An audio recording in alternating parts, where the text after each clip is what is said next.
Welcome to our fifth in a series of debates for the six upcoming Anchorage Assembly races. I'm Jeff Landfield, host of the Alaska Landmine. Only two incumbents are seeking re-election, Assembly members Daniel Voland and Cameron Perez-Verdilla.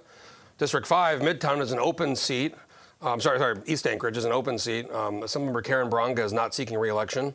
Three candidates are running for the East Anchorage open seat: Yarrow Silvers, Angela Frank, and John Stiegele. John Stiegele did not respond to our invitation, nor has he filed any campaign finance reports. Ballots for the 6 Anchorage Assembly races, 2 school board races, and bond propositions went out in the mail, last week, last Tuesday, and they're due back by April 1st. Before we start the debate, I want to thank our sponsors, GCI, the Sumner Company, Legislative Consultants of Alaska, Wendy Chamberlain and Heather Brakes, lobbyists, IBW Local 1547, and Alaskans for Sustainable Budgets. Brad Keithley doing a weekly chart in the Landmine every Friday. We're going to start with each candidate giving an opening statement, followed by questions about the issues facing Anchorage for me, candidate questions to one another, and then closing remarks. We drew at random, and Yarrow Silvers, you'll go first with your opening statement. Thanks for coming here, both of you as well. Appreciate it. Thanks for having us here. My name is Yarrow Silvers, and I'm running for Assembly in East Anchorage because I believe that East Anchorage deserves a strong and independent voice at the table. I was born in Glen Allen, and I've spent most of my life in Anchorage. I've been in East Anchorage for a little bit over a year. I love my community. I'm invested in my community. I'm raising my family here, and my 2 children attend ASD schools right here in East Anchorage. I've been advocating for my community for a while now on issues like government transparency, sustainable solutions to homelessness, and affordable housing. I fought against the East Anchorage gerrymander that would have paired East Anchorage with Eagle River and given our Senate representation to another district that looks a little bit different from ours, and won that fight in the Supreme Court. I've spoken out against infrastructure and policy that would have damaged our communities, and I've spoken up for education funding for our kids. I volunteer on my community council as the vice chair, and I've worked as an environmental scientist, a political writer, a stay-at-home mom, and a legislative aide for Representative Elise Galvin. Through my work and my advocacy, I've developed a strong appreciation for local government and local government issues, the type of issues that affect the daily lives of the people that live and work here in East Anchorage. And I'm committed to making sure that the decisions made in City Hall serve the needs of the people that live and work here. I believe we have a lot of challenges to tackle, but we also have great potential. The people of Alaska are strong and resilient and are ready to work alongside the people in East Anchorage towards a future where everybody can thrive. Thanks, Yarrow. Appreciate that. Angela Frank, your opening statement. Hi. I'm running for Anchorage Assembly in East Anchorage. I am a proud Alaskan living in Anchorage for the last 5 years with my partner and our big Bernese mountain dog. I have a background in background in digital marketing with an emphasis in research and data analytics, which I feel are valuable skills that I can bring to the table in running for Anchorage on the Assembly. I am owner of Lilies of the Valley. I work as a death doula, so I educate and advocate individuals and their families as they navigate death and dying.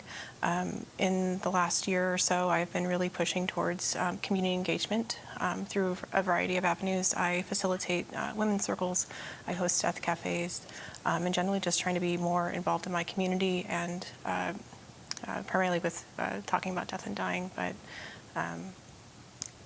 really trying to learn what the needs and thoughts that our community has in regards to the states that the current state of our city.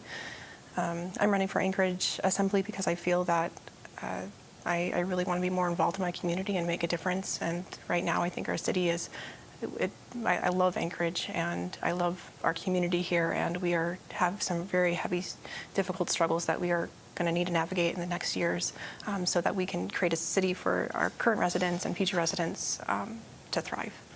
Thanks, Angela.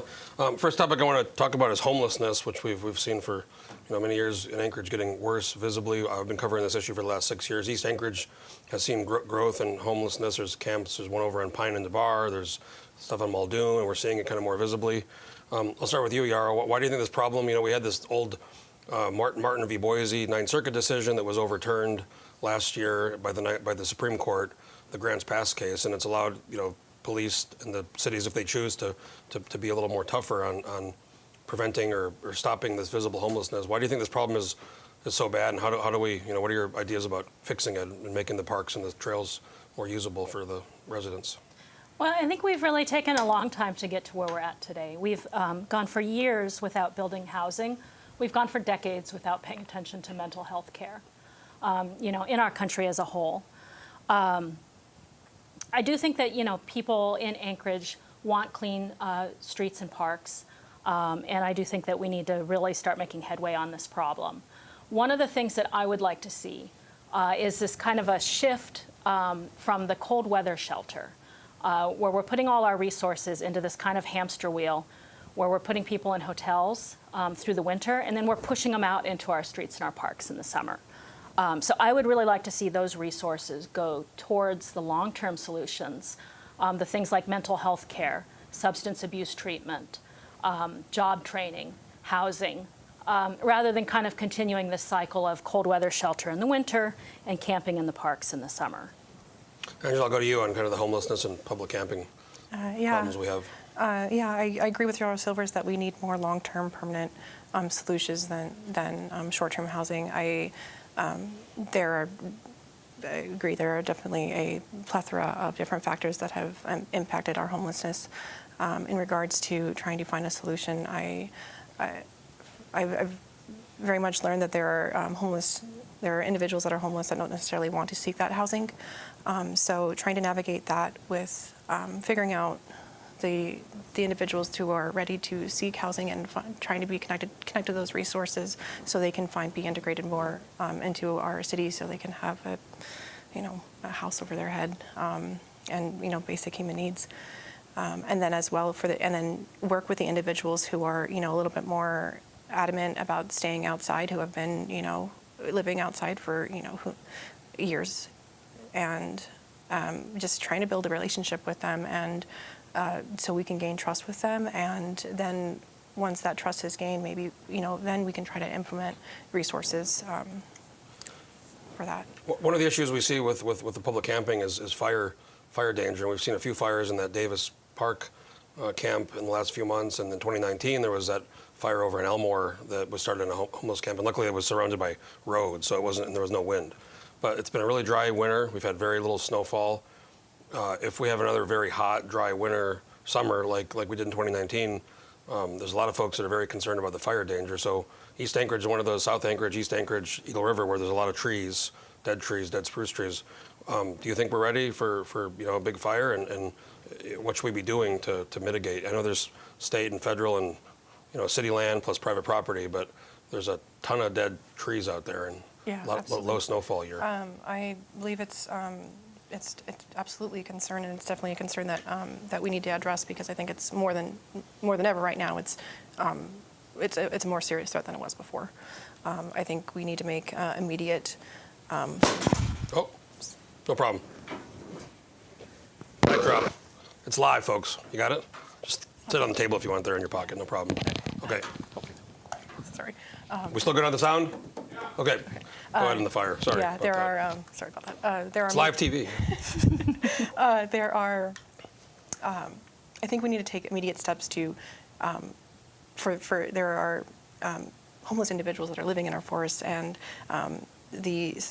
one of the biggest starters of forest fires are human actions, and so I think we need to try to mitigate, like reaching out to them to see if they have some sort of safety implementation made for if they're going to build fires, providing them trash cans or just some sort of vessel that can organize their trash, so that's not at risk for becoming on fire, and then maybe looking into providing like fire extinguishers to ensure that. In regards to our residents, I think we need to be really proactive in preventive measures in education and safety, educating our homeowners and residents about wildfire safety, and making sure that they're aware of the free Fire-Wise home assessment that they can receive. I had John Glover on my podcast a few weeks ago, and he's the wildland chief, and I didn't even know that you can call and they'll come out to your house for free, and they'll give you a little assessment, tell you what's going on. So Yeah. it's a nice service the city offers. Yarrow, on the fire danger, for not just from homeless camp, but the residents that have houses and homes in Anchorage. How worried are you about a bad fire season? Yeah, so it's a really big concern in my district, in the Scenic Foothills area and the Basher area. So that's a huge concern in my district. And I've seen a couple of the presentations by the fire department and by John Glover. And I saw the little movie that you put out. Cal Green put out a little, Yeah. talking about all the fuel that's out there, the dead spruce trees. Yeah. I know that I think that they are taking it very seriously. And I think they're making steps to mitigate that. I know we have put millions of dollars into beetle kill mitigation. And so I don't really know where we're at on that. I think we do still have a lot of beetle kill that we need to get rid of. As far as the homeless camps go, I really do think that we might end up having to probably choose some areas that are very high fire danger and even maybe put up signage that says no camping here and enforce that. Because it really is, it's going to be a big danger, and we need to mitigate that as best as we can. Yeah, we see what happens when a fire starts, like in LA, a few months ago when it goes. It just, once it starts, it can be, especially if it's windy, can move very quickly and be very damaging. I want to talk a little bit about housing. The average price of a home in Anchorage is over $500,000. The rents are high. The average rent's about $1,400. We see the Matsu Valley, the average price of a home is $100,000 or more cheaper than Anchorage. For a long time, there's been talk of zoning, kind of consolidation, permitting, building codes, and when that happens, the NIMBY crowd gets very loud, whether it's in Girdwood for the Holton Hills or some of the members, Daniel Voll and Meg Zolotel and Kevin Cross, tried to streamline the zoning. And it's just been this challenge for a long time in Anchorage to build new housing or to make it easier to build housing. Why do you think we have this problem, and how do we get past these NIMBY elements that want to basically stop anybody from building any kind of new housing? Well, I think that the public process is very important. Dense housing, I should say. I think that the public process is very important. I do think that we need to make sure that we're bringing all of the voices to the table. So I think we need to make sure that we are hearing from people that are unable to get into the housing market, people that are struggling to afford their housing. And so I think if we can get all the voices at the table, and then we can have a real conversation about some of the things that we have in code that is really not working for us, and maybe kind of turn some of those things back, as long as streamlining our permitting, and then we need to simplify our zoning, I think. Angela, on the housing, kind of problems with building new housing and the high cost of housing and the rents in Anchorage. Yeah. And the low vacancy rates as well. Yeah, absolutely. Definitely we need to take a big reevaluation of how our permitting processes is. I think from what I understand, that there's a lot of difficulties as far as in the permitting department in regards to retainment and turnover. So I think it's really important to make sure that we are collaborating with our permitting staff and developers, and so identifying those pain points of where they are struggling and trying to solve those. I think it's also in regards to individuals that are opposing buildings being implemented. I think it's really important that we try to increase our community engagement involvement, because right now there's not a whole lot. And I think if we can provide more transparency and provide effective communication to address legitimate concerns and acknowledgement and validate their concerns, and show that we are listening and will be crucial to building our housing. Mayor LaFrance put out this plan to do 10,000 units in 10 years, and I think last year we built like 250. So we have to increase our building by 4 times every year for 10 years. Do you think that goal's too ambitious, or can we reach I'll go back to you, Yarrow, on the 10,000 units in 10 years? Well, I think it's a bold goal, and I love bold. I love it's a bold strategy, Cotton. Yes, I think bold goals take bold actions. So, yeah, we're going to have to do that.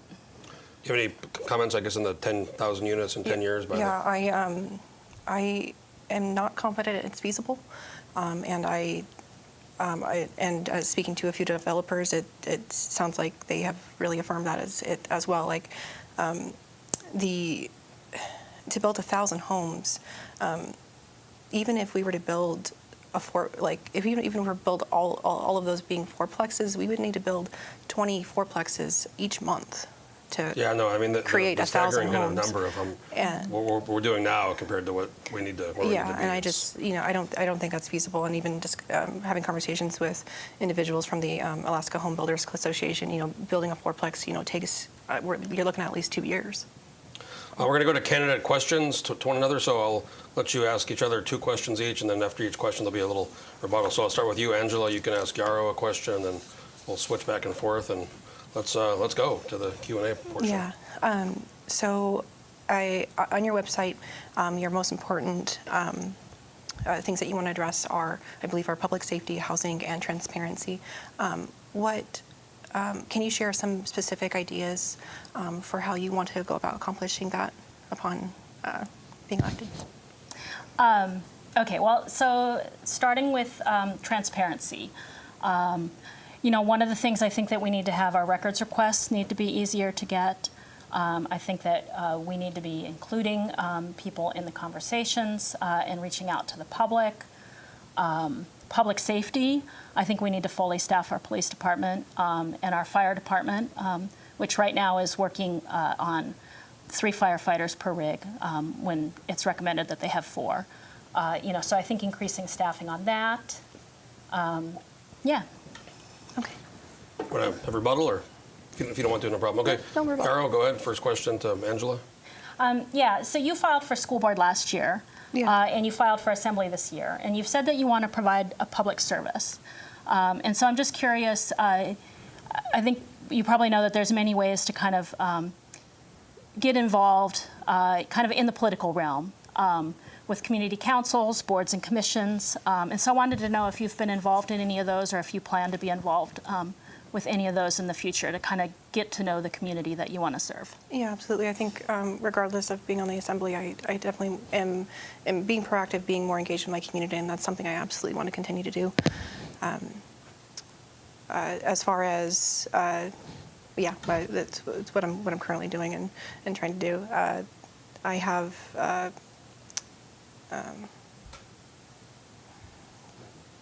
I think it was there another part to your question? If you want to keep going, or if you can. Do you want to? No, I think that's good. Okay. Thank you. Okay, and then we'll go back to Angela to your second question, final question to Yarrow. So it's my understanding that there has been some serious conflict between the Assembly and the Bronson administration in regards to just communication and collaboration. Can you share some specific skills that you have and how you would like to ensure that we can have a more collaborative team moving forward in for our city? Yeah, I'm very good at relationships and collaboration, and I'm really excited to work with the LaFrance administration to move Anchorage forward. Pretty quick response. Do you have any feedback? Can you maybe share some specific skills that you think that you can bring to the table? Yeah, I think I have a deep understanding of the issues. I've been involved in the community for a while now. I've been knocking a lot of doors. I've been talking to a lot of people. And I'm good at developing relationships. I believe that every voice needs to be at the table. And so I'm good at going out and seeking those voices. I'm good at collaboration. I've met with most of the current assembly members and kind of discussed issues with them and things that we have in common that we can work on. And same with Suzanne LaFrance. So yeah, I think I bring lots of skills to the table that I can use to have good relationship moving forward. Okay, and then Yarrow, last question to Angela. Yeah, so you filed exempt for a race on the school board and then on the assembly this time. And I'm asking this question Exempt really... means raising less than $5,000, right? Correct. Yeah. And I'm really curious, and that's really the reason why I'm asking this question. So you talk about your business as a death doula most of the times that I've been to an event with you, and your campaign page is also your business page. I'm just curious if you've gotten kind kind of more business from your runs for school board and assembly? Yeah, I have gotten more business, but I've definitely received a lot of people have been to my website, looking at Google Analytics. So I'm at least receiving traffic in that regard, and just kind of sharing what my goals are upon Anchorage Assembly, and really my main goal is to generate more conversation about death and dying in our community. And I think by combining those, I was able to not only provide information for why I'm running, but also learn help people maybe educate about what death doulas do, and starting that kind of conversation, because death is not something I'm we kind of talk curious. about. I don't know what that is. What is a death doulist? I don't know what that is. Yeah, so death doula, they're individuals that provide non-medical support for people trying to navigate death and dying. We are strong advocates for generating conversations, and then we are just really trying to promote that conversation and education on navigating, because it's like, as I said, there's just no conversation that we have with death.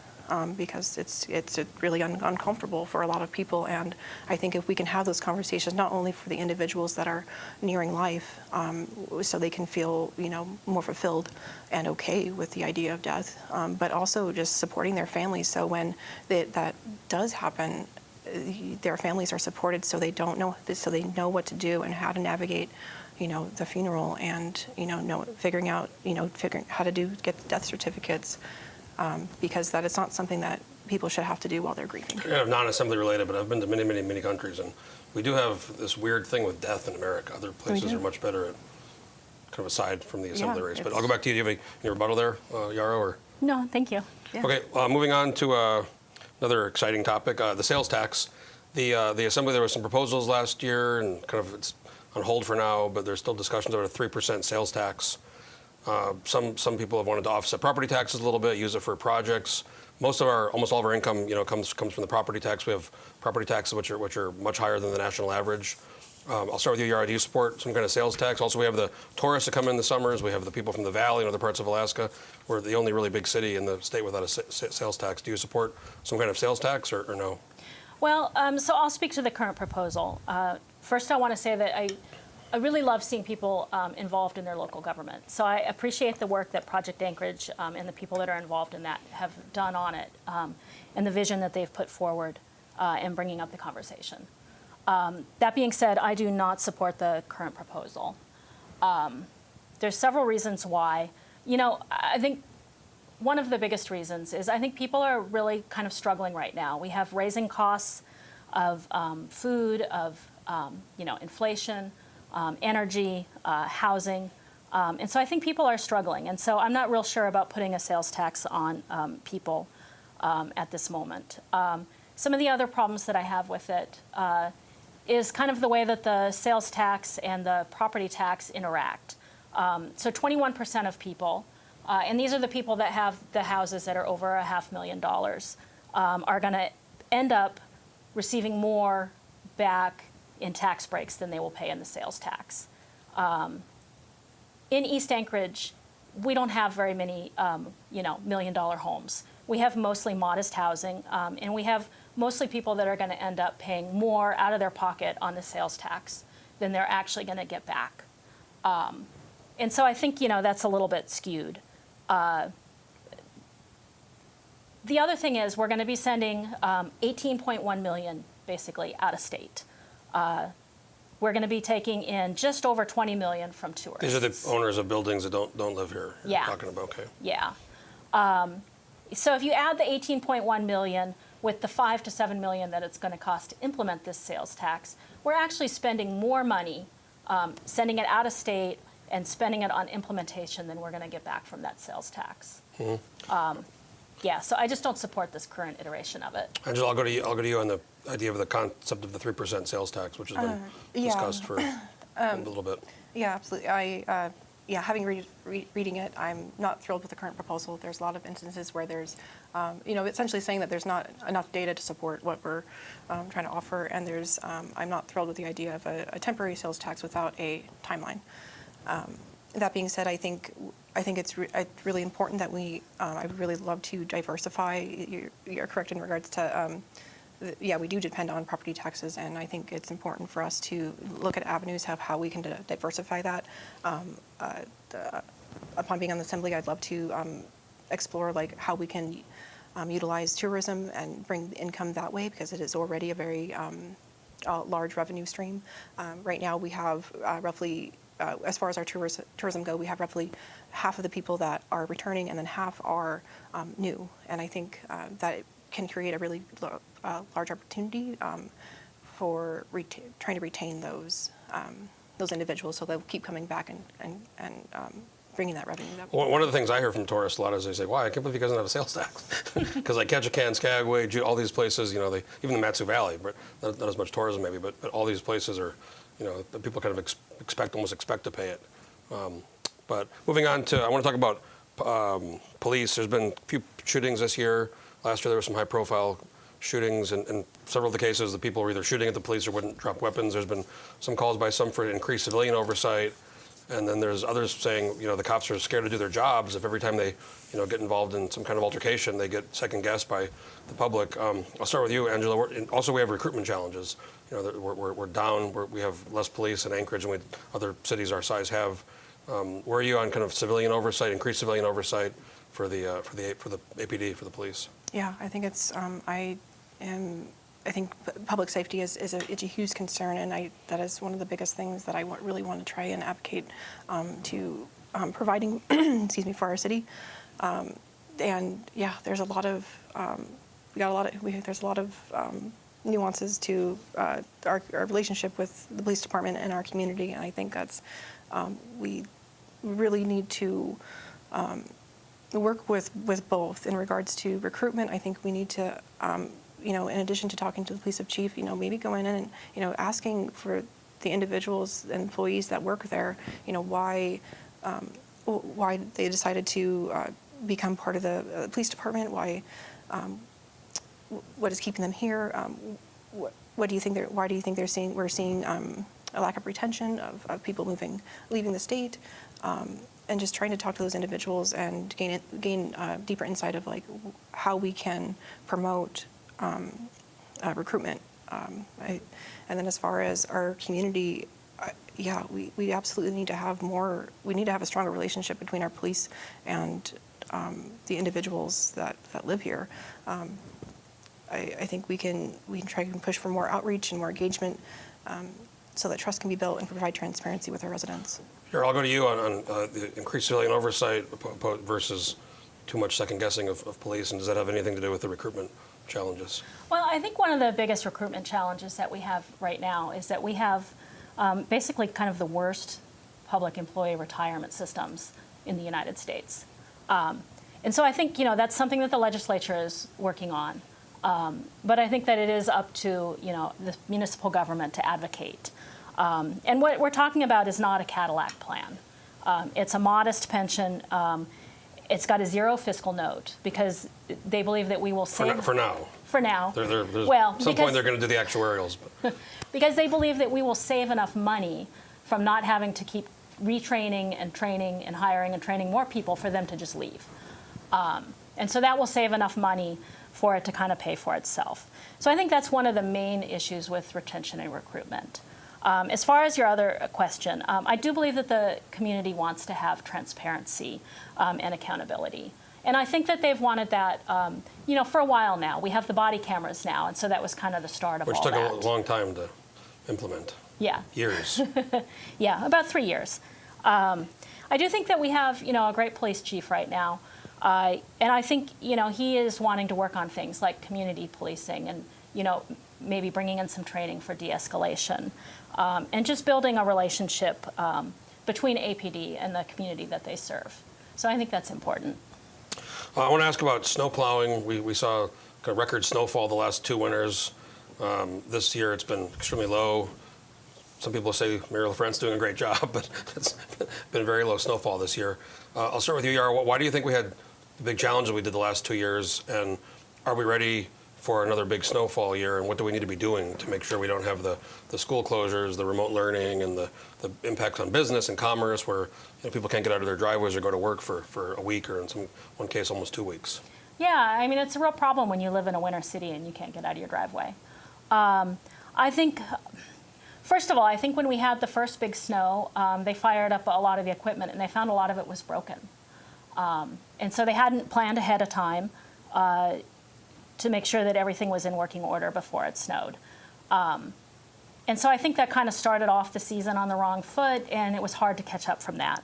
I do believe we have a better plan going forward. I do know that Suzanne did buy some new equipment, and that's going to take probably a year. I tell people this isn't like going to the car dealership to get one of these Right. graders. It's like 12 to 18 months. So maybe it'll be here next year. They And we are- got lucky this year. They are doing a naming contest, which I've said is going to go bad. The public can pick the names. Okay. That's not going to end well.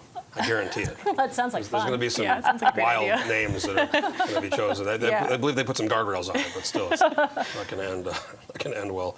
I'll go to you, Angela, on the snowplowing the last 2 years, and kind of moving forward. Are we ready for another big snowfall? Yeah, I agree with Yarrow. It's we just didn't have, our equipment was old and just not up to the task. On top of the record-breaking snowfall, we had a ton of snow and we didn't have the right tools to do it. So I think taking note of that, if we making sure we have trying to implement newer equipment to handle a load that heavy. And learning, just really taking note of what areas that we struggled with last year in regards to what areas of the city that we had difficulties plowing, and making sure that we take note of that for next year, should we receive a crazy amount of snowfall like last couple of years. I want to ask about kind of some infrastructure projects. There's, for a long time, many years, they've talked about the highway to highway, kind of connecting the Glen with the Seward, and part of that maybe the kind of loop around East Anchorage. Also the Kinnikarn Bridge or tunnel, which I'm a big fan of. I'll start with you, Angela, on kind of increased infrastructure like the highway to highway plan, or maybe the Kinnikarn Bridge for getting another way out, another route out of Anchorage. Yeah, as much as I want to support more infrastructure, because I think we need to have more infrastructure, but in Anchorage, but I can't support the building of the bridge, because it will, right where it is, it could very much have detrimental effects on our currently endangered Cook Inlet beluga whales. We only have 331 whales according to the Mammal Marine Commission, so there's not very many, and putting a bridge right through there is going to could really impact their year-round habitat, in terms of just physical disruption, noise pollution, increased vessel traffic, water quality, and just general stress that can potentially weaken the beluga whale's immune system. Would you be open to a tunnel? They've talked about that. If it wouldn't endanger some beluga whales, then perhaps. Okay. I'll go to Yarrow on the Kinnikarn Bridge tunnel, second route out of Anchorage, take some pressure off the Glen corridor, and then also the highway to highway, or this loop maybe around East Anchorage to be able to get out of town easier. Jeff, I know you love that bridge. Oh, I love. You've been you have talking no about idea. it forever. Or tunnel. No, the DOT is really, they've proposed. They have these equipment now that can do basically a snail pace. Yeah. Which is something like a mile a week. They did the channel with France and England. That's really long. We're talking about not very short distance. I think it's a bright, shiny project. Oh, yeah. I think it's very expensive, and I think there's probably a lot of things that we can spend money on other than that. So, sorry. What about the highway to highway or the kind of loop? Are you familiar with that, or have you thought much about that one? No, I haven't thought much about that. Okay. I guess I want to thank you both for coming here. It's been a lively discussion. Yeah. We're going to go to closing statements. We'll start with you, Angela, and then we'll go to Yarrow. And again, this is the open East Anchorage seat. Karen Bronga, the incumbent, is not seeking re-election. So we'll go to closing statements, and we'll start with you, Angela. Okay. I would just like to say that, please vote. Voting, it's April 1st. If you don't get your mail-in ballot, there are in-person places that you can go to starting March 25th, I believe. I'd also like to say that please reach out to your reach out to your assembly members, reach out to the administration, voice your opinion. And I'd also like to say, and please reach out to me if you want to contact me. I'd be happy to talk to you about anything. And also, I would really like to advocate that I feel like I'm not a I feel like kind of more just like an average citizen while running for Anchorage Assembly. So I just want to put it out there that you don't need to have a lot of money to run, and I want to encourage anyone out there that would like to, that are interested in getting into politics and interested in running and interested in, potentially who has ideas to potentially change this city, like go out there and apply.